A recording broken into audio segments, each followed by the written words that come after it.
Vote শুরু হয়েছে তার 1 ঘন্টার মধ্যে থেকেই রানাঘাট দক্ষিণের পায়রাডাঙ্গা অঞ্চলের বিভিন্ন জায়গা থেকে কিন্তু একের পর এক এই ধরনের বিক্ষিপ্ত অশান্তির ঘটনা সামনে আসছে।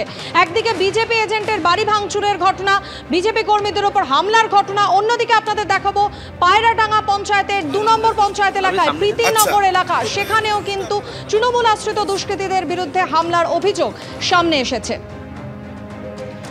দেখতে পেয়েছেন বিজেপি কর্মী সদস্যদের যেভাবে মারধর করা হয়েছে, পঞ্চায়েত সদস্যকে অমল বিশ্বাস, গোলক মণ্ডল তারা অভিযোগ করছেন তৃণমূল আশ্রিত দুষ্কৃতীরা গতকাল রাতভর এইভাবে হামলা চালিয়েছে, মারধর করা হয়েছে, অটো ভাঙচুরের ঘটনা পর্যন্ত ঘটেছে। 30 থেকে 40 জন দুষ্কৃতী তারা রানাঘাট দক্ষিণের পায়রাডাঙ্গা অঞ্চলের প্রীতিনগর এলাকা, সেখানে এসে এভাবেই রাতভর হামলা চালিয়েছে বলে অভিযোগের তীর তৃণমূল আশ্রিত দুষ্কৃতীদের বিরুদ্ধে।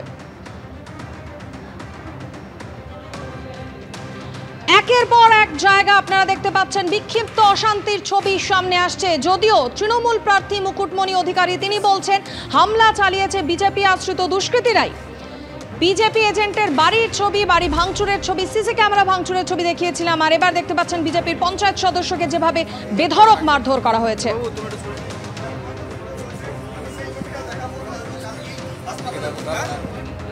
সকাল থেকে বুথে বুথে ঘুরছি, এখনো এরকম কোনো অভিযোগ নেই, কিন্তু বুথগুলোতে শান্তিপূর্ণ ভোট হলেও বিভিন্ন জায়গায় বজরং দলের গেরুয়া জঙ্গিরা ঢুকেছে। তারা বিভিন্ন জায়গায় যেখানে তৃণমূল কংগ্রেসের গড় ভোট ব্যাংক, সেখানে তারা বিভিন্ন রকম সমাজ বিরোধী কাজকর্ম করছে যাতে আমাদের ভোটাররা বেরোতে না পারে, এবং নিজেরা একটা গন্ডগোলের পরিস্থিতি তৈরি করে নিশ্চিত হার জেনে বিজেপির উপরে দায়টা বর্তানোর চেষ্টা করছে। আমি এই নোংরা রাজনীতির ধিক্কার জানাই। ঠিক কি ঘটনা ঘটেছে আরো বিস্তারিত জানতে কথা বলে নেবো। আমাদের সঙ্গে টেলিফোন লাইনে রয়েছেন প্রতিনিধি আবির দত্ত। আবির, বিজেপির পঞ্চায়েত সদস্য তাদের এভাবে বেধড়ক মারধর করা হয়েছে, বাড়ি ভাঙচুর, অটো ভাঙচুর করা হয়েছে, কি অভিযোগ তাদের? দেখো, যেটা অভিযোগ যে গতকাল রাত্রিবেলা থেকে তাণ্ডব চালানো হয়েছে, এবং এই যে তাণ্ডব চালানো হয়েছে বিজেপির তরফ থেকে যেটা অভিযোগ করা হচ্ছে তৃণমূল আশ্রিত দুষ্কৃতী, এবং তারা বহিরাগত এমনটাও অভিযোগ অনেকে করেছেন। লাঠি হাতে এবং ভেঙে তারা বাড়ি বাড়িতে গিয়ে ভাঙচুর, অটোতে ভাঙচুর, এবং তার সঙ্গে বিজেপি যারা এখানে স্থানীয় নেতৃত্ব তাদের মধ্যে বেশ কয়েকজনকে বেধড়ক মারধর করা হয়েছে। এই ঘটনার পেছনে কারণ হিসেবে তারা যেটা মনে করছেন বা বলছেন, যাতে ভোটে তারা সক্রিয় না থাকেন, যাতে ভোটে কেউ উপস্থিত না, ভোটে বুথের সামনে যাতে কেউ উপস্থিত না হন, সেই জন্যই এই ধরনের হামলা বলে তাদের অভিযোগ। যদিও এই ঘটনার পরিপ্রেক্ষিতে তৃণমূল কংগ্রেসের অভিযোগ অস্বীকারই করেছে তৃণমূল কংগ্রেসের নেতৃত্ব, এবং তাদের যেটা বক্তব্য যে বিজেপির তরফ থেকে বিভিন্ন জায়গাতে এই বিভিন্ন রকম সমস্যা তৈরি করা হচ্ছে। যদিও পুলিশের সূত্র থেকে আমরা যেটা জানতে পারছি যে পায়রাডাঙ্গা বা উকিলনাড়া এই অঞ্চলগুলোয় যে ঘটনাগুলো ঘটেছে গতকাল রাত্রিবেলা থেকে ভোরবেলা পর্যন্ত, সকালবেলা দিনের আলো বা ভোরবেলার আলো হওয়ার সঙ্গে সঙ্গে এই ঘটনাও কিন্তু তখনও চলেছে বলে অনেকে যেটা অভিযোগ করেছে। সেই ঘটনাগুলোর পরিপ্রেক্ষিতে তারা 26 জনকে গ্রেফতার করা হয়েছে। এই যে 26 জনকে গ্রেফতার করা হয়েছে, সেই 26 জন এই ঘটনাগুলোর সঙ্গে জড়িত বলেই তাদের বক্তব্য, এবং তারা ইতিমধ্যে এই ঘটনায় যথেষ্ট আতঙ্কিত। অনেক মহিলার সঙ্গে কথা বলছে যারা ভোট দিতে যেতে পারছেন না, তারা আতঙ্কিত। তারা যেটা বলছেন যে তারা কোন সাহসে ভোট দিতে যাবেন, তারপরে যদি কোনো ঘটনা ঘটে, এই ধরনের অভিযোগগুলো কিন্তু তারা তুলছেন। একদমই আবির, তুমি আমাদের সঙ্গে থাকো। রানাঘাট দক্ষিণে গতকাল রাতভর যে হামলা, ভাঙচুর, তাণ্ডবের ঘটনা ঘটেছে, বিজেপি কর্মী সমর্থকদের মারধরের অভিযোগ পর্যন্ত সামনে আসছে। এই সমস্ত ঘটনায় ইতিমধ্যেই রানাঘাট জেলা পুলিশের পক্ষ থেকে 26 জনকে গ্রেফতার করা হয়েছে, এবং এই 26 জন এই সমস্ত ঘটনার সঙ্গে জড়িত বলেই প্রাথমিকভাবে অনুমান রানাঘাট জেলা পুলিশের। আমি রাহুলদার কাছে এই জায়গায় আসবো। রাহুলদা, তাহলে বক্তব্যটা হচ্ছে যাতে বিজেপির এখানে ভোট ব্যাংক রয়েছে রানাঘাট দক্ষিণ, আমরা জানি এখানে আগে কিন্তু 2021-এ মুকুটমণি অধিকারী তিনি যখন বিজেপিতে ছিলেন এখানকার বিধায়ক ছিলেন। বিজেপির ভোট ব্যাংক মানিকতলা ছাড়া এই তিনটেতেই কিন্তু লোকসভা ভোটের নিরিখেও যদি আমরা দেখি বিজেপি কিন্তু এগিয়ে রয়েছে।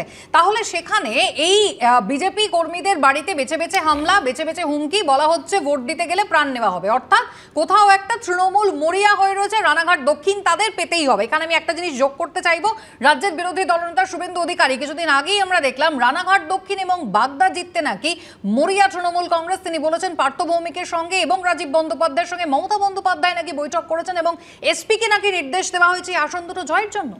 শুভেন্দু অধিকারীর আষাঢ়ে গল্প তোমাদের সংবাদ মাধ্যমে বহুদিন ধরে শুনছি, বহু কথা, বহু তারিখ, বহু দিন, বহু কথা, বহু ঘটনা, বোমের কথা, অনেক কথা শুনছি, ছেড়ে দাও।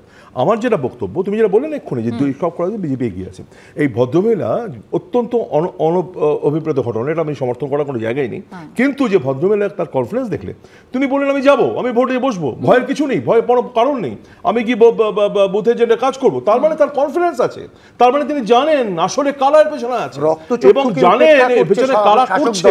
মুকুটমণি অধিকারী যে বিজয়ী বিজেপি বিধায়ক বেরিয়ে এসেছে, এটাই কাতর হবে এবং এর ফলে ভাবছেন একটা বড় সংখ্যা দুই সমর্থক এই বিজেপির গন্ডগোল, যার ফলে মুকুটমণি অধিকারী দল ত্যাগ করতে বাধ্য হয়েছিলেন। বিজয়ী বিধায়ক আজকে সেখানে বিজেপি তার গাছ বাড়াচ্ছে, তৃণমূল কংগ্রেসকে জিততে দেওয়া যাবে না, এটাই তাদের একমাত্র লক্ষ্য। বিজেপি গন্ডগোল করছে আর দায় বর্তাচ্ছে তৃণমূল কংগ্রেসের উপর। একদম ঠিক বলেছে মুকুটমণি। এখানে দাঁড়িয়ে সেখানেই আমার মনে হয় প্রশাসন তার ব্যবস্থা নিয়েছে, 26 জন গ্রেপ্তার করা হয়েছে, এরপরও তো কোনো কথা থাকতে পারে গাংনাপুর তেহট্টতে কিভাবে ব্যবস্থা নেওয়া হবে? আমি অশোকদার কাছে এই জায়গায় যাই, পুলিশের উপরে তো আস্থাই নেই, বলা হচ্ছে কোথাও পুলিশকে দেখা যাচ্ছে না, বরং বহিরাগতদের নাকি পুলিশই আশ্রয় দিচ্ছে। আমি বুঝতে পারছি না যে এই 4টে বিধানসভা উপনির্বাচনে যদি তৃণমূল জেতে তাহলে নতুন কি পাখনা গজাবে তাদের, আর যদি 4টেতে হেরেই যায় তাহলে তো সরকার পড়বে না।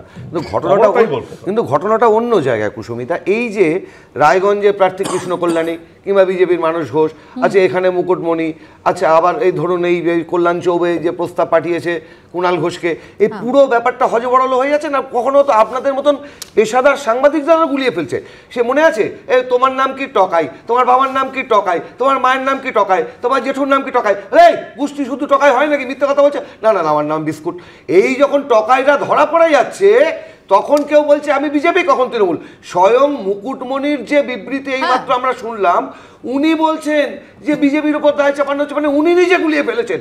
তো এমতো অবস্থায় আবার রাহুলদা বলছেন যে মুকুটমণি অধিকারীর সঙ্গে নাকি আবার একদল অনুগামী এখানে চলে এসেছে এবং সেখানে একটা লড়াই। তাহলে লড়াইটা কাদের মধ্যে? এইটাই তো বলতে চাইছি, কিসের জন্য সাধারণ বিজেপি কর্মী, সাধারণ তৃণমূল কর্মীদের রক্ত ঝরাচ্ছেন এবং তাদের বিপদের মুখে ঠেলে দিচ্ছেন।